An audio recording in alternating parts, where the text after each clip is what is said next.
Bon, je vous laisse digérer tranquillement le fait que vos ancêtres n'étaient pas gaulois, mais il y a encore plus grave. Il y a encore plus grave, le temps passe vite, oh là là, c'est que tous les pharaons qu'on vous a appris à l'école étaient également noirs, jusqu'à très très tard en fait. Toute la civilisation pharaonique, donc là on est en moins 2700-2570, c'est le roi de la 3e dynastie, donc voilà. On voit ici de profil, donc il y a des caractéristiques morphologiques, bon j'ai pas le temps de rentrer dans les détails, et vous remarquez que son nez est complètement éclaté. Voilà, donc ça c'est son gouverneur, c'est celui qui a battu la fameuse pyramide de Saqqara, moins 2600 avant Jésus-Christ. Donc on voit également qu'il a le nez cassé et une coiffe tout à fait occidentale. Donc ça c'est 2700 également avant Jésus-Christ. Ça c'est le dernier souverain de la 3e dynastie. Donc on voit un profil également typiquement européen que vous pouvez voir évidemment. C'est assez flagrant avec une coiffe tout à fait alsacienne, donc typique justement du sud de l'Égypte. Donc voilà, vous remarquez qu'il a également le nez cassé. Hein. Voilà, ça enfin c'est un petit peu plus tard. Donc c'est Ramsès III, c'est le plus connu, qu'on vous présente souvent à l'école, mais on vous présente pas cette version-là hein, à l'école. Hein. On vous le montre sur un hiéroglyphe. Donc également un profil tout à fait négroïde, comme on dit, et à qui on a également cassé le nez. Par contre, ce qui est marrant, c'est que j'ai mis la source de Wikipédia, parce que Wikipédia, malgré qu'ils utilisent un langage, comme vous pouvez le voir, extrêmement évolué, hein, l'analyse génétique montre que Ramsès III est l'homme E, probablement père et fils, et qu'ils appartiennent tous deux à l'aplogroupe du chromosome YE1B1A13, et que l'on trouve principalement en Afrique subsaharienne. Voilà. Vous avez bien mélangé le tout, mais bon, il est d'Afrique noire, hein, mais il ne faut pas le dire comme ça. Donc voilà, donc là on est quand même en 1186 hein, avant Jésus-Christ. Donc là c'est les Égyptiens tels qu'ils se représentent, c'est également dans la tombe de Ramsès III que vous pouvez visiter en allant dans la vallée des rois. Donc 1200 avant Jésus-Christ montre que les Égyptiens, voilà ça c'est l'Égyptien, ça veut dire Égyptien et qui se représente comme ça ici, hop. Voilà, l'Égyptien vu par lui-même, donc voilà, ça c'est 1200 avant Jésus-Christ. Donc imaginez un petit peu. Donc voilà. Et certains scientifiques, déjà un peu plus tôt, et c'est les découvertes qu'a fait Cheikh Anta Diop, c'est-à-dire que lui il a même découvert que bien avant les découvertes qu'on a fait par la science, des explorateurs au moment des invasions de Napoléon ou des Anglais ou des Allemands qui étaient allés en Égypte, avaient découvert que les pharaons étaient noirs, mais que personne ne voulait en parler. Donc lui, c'est Lepsius, c'est le fondateur de l'égyptologie en Allemagne, et il dit, voilà, tout simplement, bon, c'est une citation de son livre, hein, que vous pouvez trouver sur Internet, là où on s'attendait à voir un Égyptien, bizarre, on trouve un nègre authentique, tout à fait original. Donc ça, bon, j'ai pas le temps, c'est une icône byzantine du XIe siècle qui montre le roi Salomon allant visiter le pharaon noir, qui est très caractéristique. Et dans le Cantique des Cantiques, pour ceux qui connaissent la Bible, vous connaissez ce passage, je suis noire et pourtant belle, fille de Jérusalem, comme les temples de Kédar, les pavillons de Salomon. Voilà, pour ceux qui... Voilà.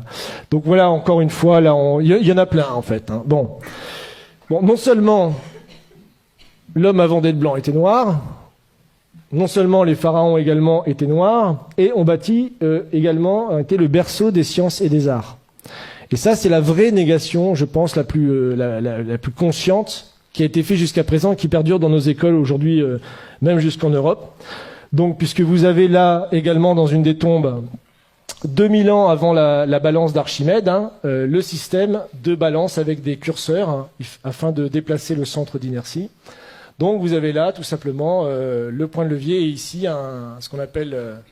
le principe d'Archimède qui disait pour soulever la terre, donnez-moi un point d'appui, qu'il a rédigé dans un traité, évidemment, 2000 ans plus tard, enfin 1500 ans plus tard, et en disant que c'était sa découverte et que c'était lui qui avait découvert toutes ces sciences géométriques.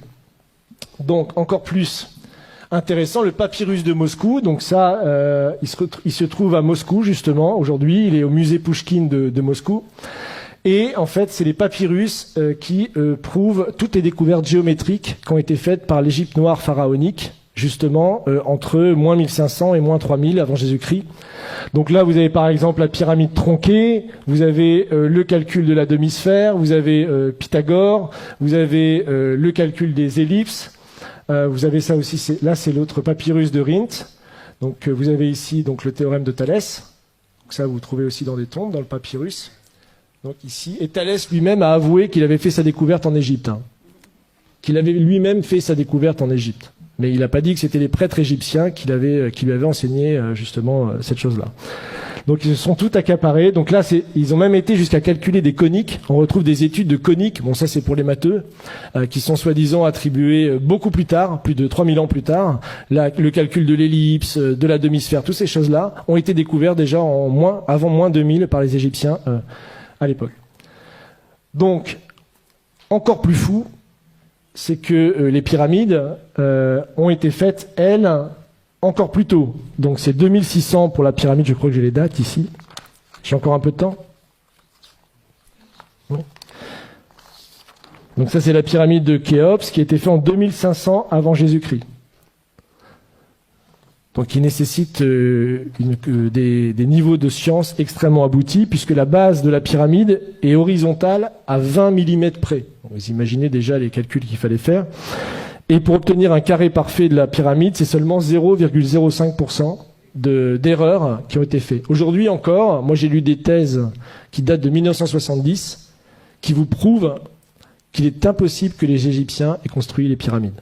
Il y a des thèses qui sont écrites là-dessus jusque dans les années 70. J'ai même une citation là, qui est sur un site de vulgarisation scientifique. Ils ont des dizaines de milliers d'abonnés. C'est vraiment une chaîne YouTube et tout ça qui est très bien. Et vous pouvez dire que, sachant que les mathématiques, la géométrie et autres sciences nécessaires à de tels résultats n'existaient pas dans l'Égypte ancienne, en tout cas pas sous une forme élaborée, Pythagore évidemment ne naîtra que 1000 ans plus tard, comment les Égyptiens sont-ils parvenus à un tel degré de perfection? Pas de révélation évidemment dans ce site, mais rassurez-vous, les égyptologues continuent de chercher. Donc ça, c'est publié en 2015. Vous imaginez.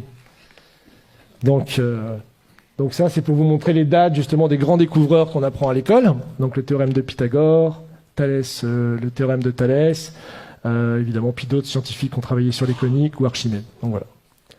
Enfin, pour finir, ça c'est une image peinte du Sphinx à l'époque de Napoléon, par quelqu'un qui s'appelle Vivant Denon, et donc qui est assez caractéristique, comme vous pouvez le voir, de la race négroïde des Égyptiens. Donc ça, c'était publié à l'époque, et lui-même disait, je vous cite, « Je n'eus que le temps d'observer le Sphinx, qui mérite d'être dessiné avec le soin le plus scrupuleux, et qui ne l'a jamais été de cette manière. Quoique ses proportions soient colossales, les contours qui en sont conservés sont aussi souples que purs. L'expression de la tête est douce, gracieuse et tranquille. Le caractère en est africain, mais la bouche dont les lèvres sont épaisses a une mollesse dans le mouvement et une finesse d'exécution vraiment admirable. C'est de la chair et de la vie. Quant au caractère de leur figure humaine, n'empruntant rien des autres nations, ils ont copié leur propre nature, qui était plus gracieuse que belle. En tout le caractère africain, dont le nègre à la charge est peut-être le principe. » Donc ça, le Sphinx, je vous rappelle, c'est en même temps que les pyramides, c'est 2600 avant Jésus-Christ.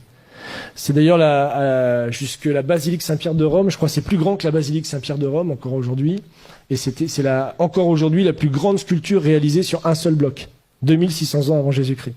Donc c'est encore une prouesse scientifique qu'on ne sait pas expliquer aujourd'hui.